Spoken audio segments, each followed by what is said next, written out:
This is Andrew from Unaligned, and you're listening to the Brutally Delicious podcast. One, two, three, four. The Brutally Delicious Podcast. The Brutally Delicious Podcast. The Brutally Delicious Podcast. The Brutally Delicious Podcast. Thanks for taking the time. I appreciate it. Hey, thank you for having me, man. Where are you guys located? Two of the members are in Florida. The newest member, Shane, is actually in Arkansas. Arkansas. Right. And where are you at? I live in Florida, West Palm Beach. Oh, okay. I used to live in St. Pete for quite a while. Oh, yeah, that's a nice area. Yeah. You guys are nice and warm down there. It's freezing up here in Richmond. Oh, we could use some of that, honestly. No, I can never get used to this crap. Yeah. Anyway, let's talk about Inner Dimensions. All right. I have been banging that song all day prepping for this thing. I'm a huge extreme metal fan, and I think the production is the thing that drew me in immediately. I mean, what you guys are doing is great, but the production is killer. Oh, yeah. How did that come about? Mike Lowe from the Artisan Era and Infury. He's also in another band called Oubliette, I think it's what it's called. But he mixed us. I'm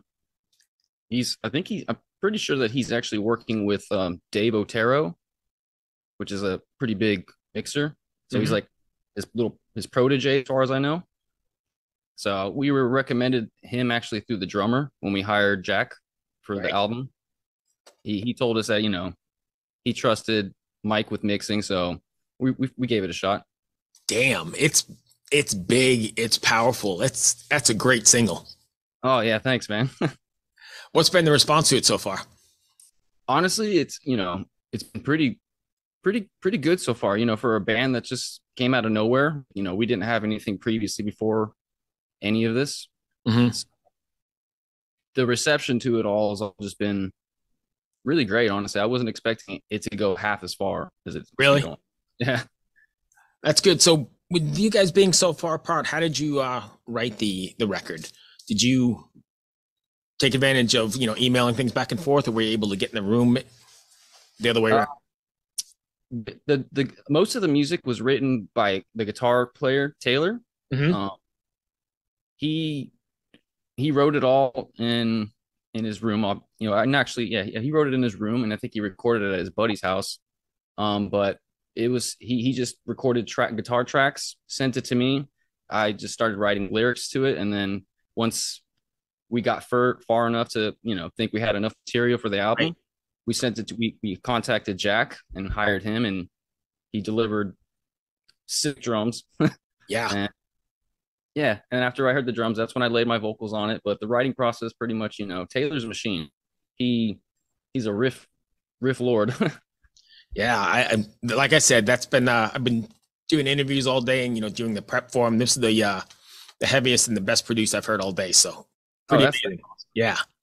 So I know Inner Dimensions is a concept album, but can you take us, well, not even just take us through, but is there something you want your listeners to walk away with after listening to the record?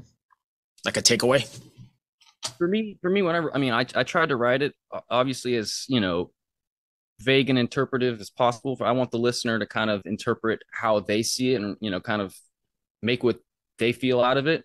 But for me, writing it, it's pretty much about overcoming, I think it's about how the exterior environment can affect your interior one. And, too much of all of that toxicity can ruin a person, Yes, so especially over the last few years, it's fucked up.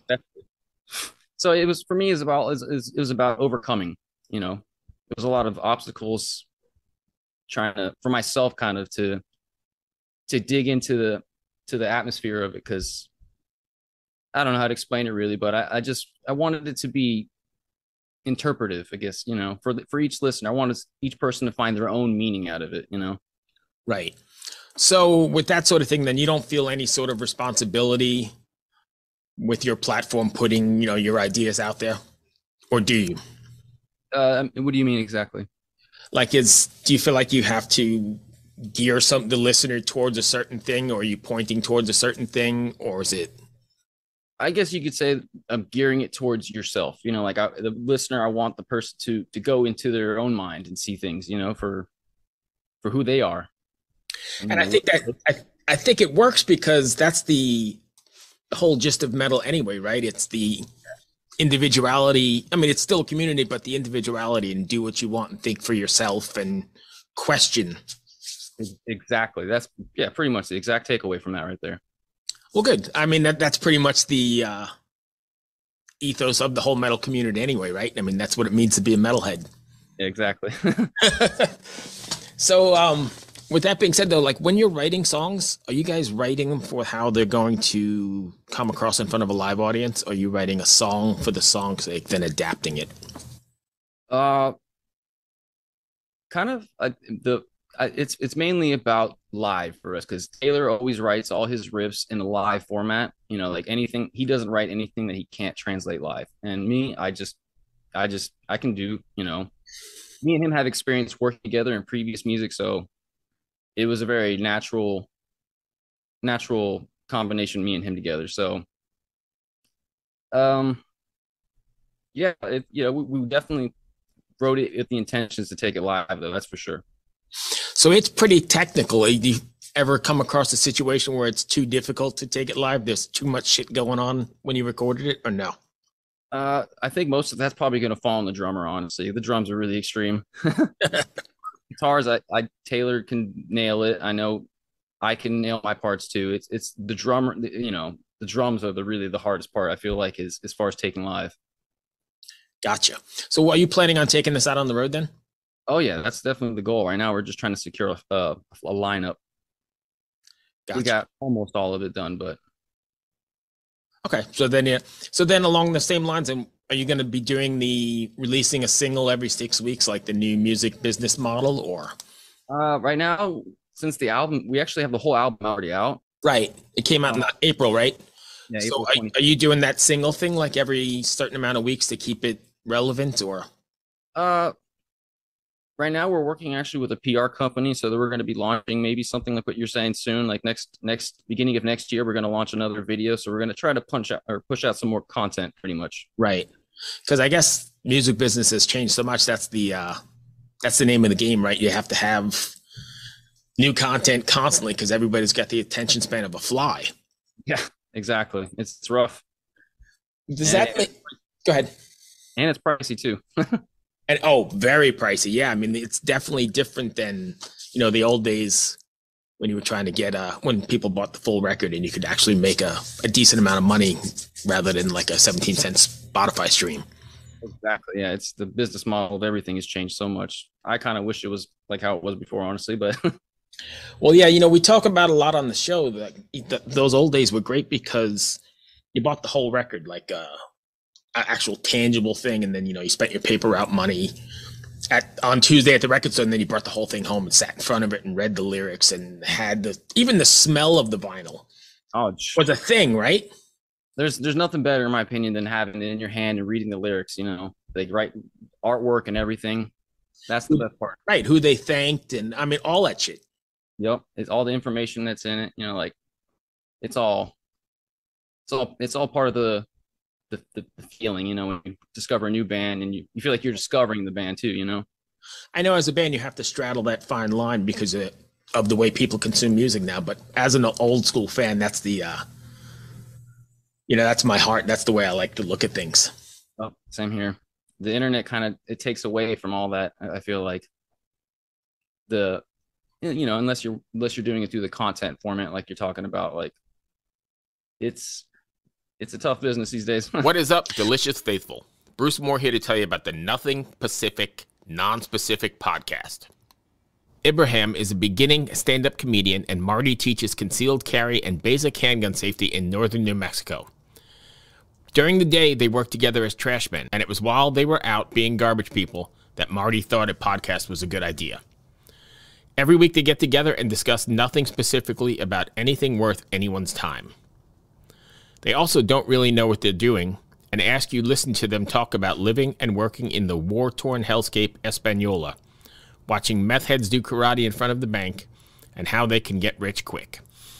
They ask for audience participation, like a crowdsourced project, and whether it's hate mail or advice on a subject they are very much unqualified to talk about or smart enough to have opinions of. So enjoy two morons expressing the hate of their jobs, science fiction, rocket-powered babies, and maybe even dead people. New episodes every Tuesday, barring any more mishaps of unprofessionalism or holiday laziness. So I encourage you to smash the link below and go check out the Nothing Pacific, Non-Specific podcast. And I mean, obviously, you have to evolve if you're going to even stay in front of people. Yep, buried exactly. on the internet. So yeah, I get it, and it's tough because not only do you have to be a musician and a producer and a mixer, but then now you've got to be a social media expert. Oh yeah, it's a whole different ball game now. It's more than music. Oh yeah, it's everything. So now that the record's been out, whatever, 8 months or something, you guys working on new stuff, or you always constantly writing, or you just kind of? Yeah, I mean Taylor's been hard at work, honestly. Like, he never stops. We already actually have plans for our next album already set up, like, material for a lot of it's already written. The themes, the titles, everything is already kind of there. Wow. We're just trying to hash it more out. It took us actually a very short time to write Inner Dimensions, the whole album. It only took us like 4 or 5 months to actually write the whole thing. And like I said, Taylor's a machine. Right. So he's already, balls deep in this next album already, and it's already taking shape. I'm honestly super excited to get into that very soon. So it's coming up real quick. When you guys are writing a new record, is there any thought into I know you can't really reinvent the wheel because you have a fan base, but do you ever purposely try not to rewrite the same record? Oh yeah, of course. The next album is honestly completely different in a lot of ways. I feel like it's the first time was a little more progressive-y sounding, groove oriented. The next one was very dark. Me and Taylor when we were writing it, we're in a very dark place because a lot of, the last few years, you already know. Yeah, life, right. So, it affected all of us in our own ways, and we decided to channel the energy into which kind of fits with the name on the line. Like, we don't want to put out the same album every time, obviously, you know what I mean? So we channeled our energy a little differently into the next one. Right. And I imagine it was cathartic, right? Oh, yeah, for sure. For the listener and for the, that's the beauty of extreme music, I think, and heavy music, hard music is the catharsis from it, right? Exactly, yeah.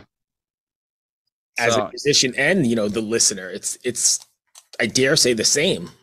Yeah, that's what we want it to be, at least, I feel. Do you ever feel like when you're writing, especially you as a lyric writer, do you ever feel that you're putting too much of yourself into the songs or being too vulnerable? Yeah, all the time, honestly. But I feel like at the same time, it's on the one hand, I feel like I'm exposing myself, and on the other hand, I feel like I'm not exposing enough, I guess. Like, if I'm not exposing these sides of me, am I really exposing anything? I feel, am I really exposing myself, I guess? Right. So 2 parts to that. Ever question something that you put out after it's done? And oh yeah. And then what about, like, have you ever been to a point where you're like, nah, fuck, I can't put that on there? Like I said, the process has been a little faster than I've anticipated. So I never really had the chance to be like, oh shit, I don't know. Right. Am I allowed to curse? Oh yeah, I don't care. But yeah. I never really, like, by the time things were actually, I could have started to question things, it was already kind of like too late. Right. What I mean? Well, I guess, but I think that makes it more organic and more immediate and more real, right? Yeah, exactly. Yeah, that's what I mean. Like I said, I was scared at first because, it was my debut as a vocalist, for one thing. Right. I was scared all around when the album was starting to come out. Even like the singles were coming out, I was just always afraid someone was going to rip apart my voice, rip apart my lyrics, anything. How much attention do you pay to the reviews? I'm not really the kind of one to turn away from criticism. I embrace it, like, that's the only way you're going to grow as a musician. I used to be afraid of it growing up, I'm like, oh fuck, but now it's kind of like, I want it. I want people to tell me what I want to improve on, Right. And good and bad, they're talking about you. And so far, I mean, I've heard a couple of bad things, like, or not bad things, but people that just weren't feeling, what I was doing.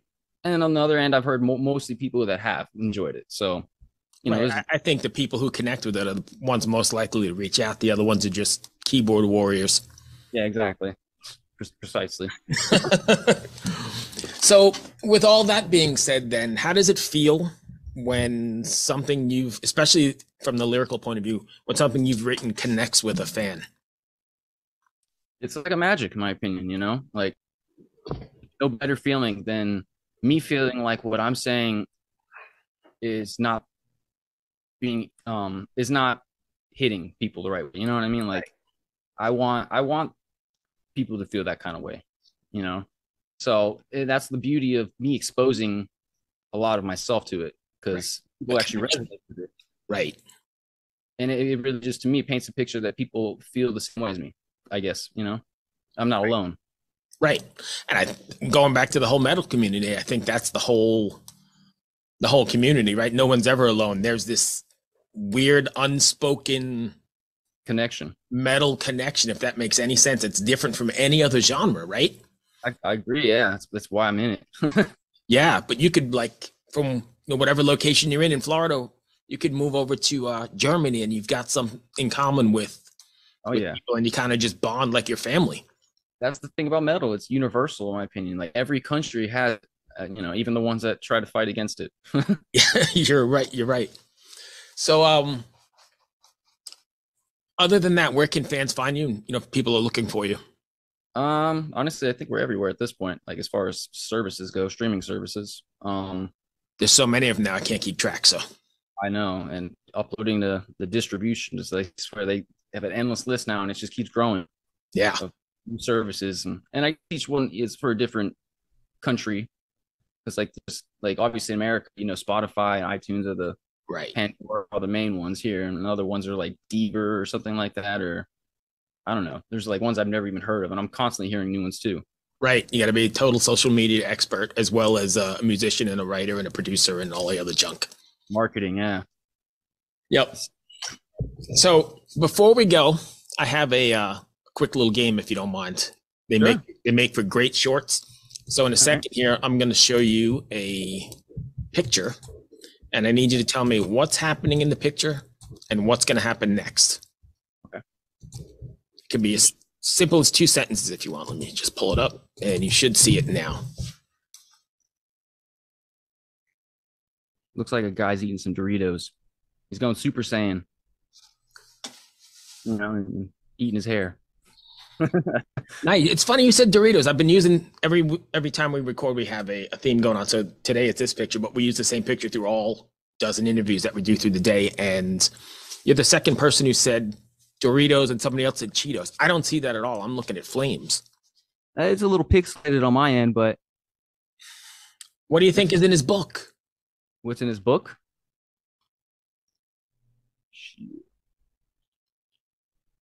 I don't even know. In it, a bookmark? I guess. So what is the next frame? The next frame? Cheetos all over his face? I don't even see another frame yet. No. Hypothetically, what's the next frame? Oh, dude's gonna throw all them Cheetos in the air, man. All right, well, that's it. I hope I didn't bother you with that, but these little shorts sometimes do really well. I enjoyed it. It was cool. Thank you, my friend. I love that song, truly. That's a banger. Hey, thank you, man. I can't wait to hear more. Dude, me too. I can't wait to show y'all more. Awesome. You have a great day. You too, buddy. Thanks for doing it. Bye.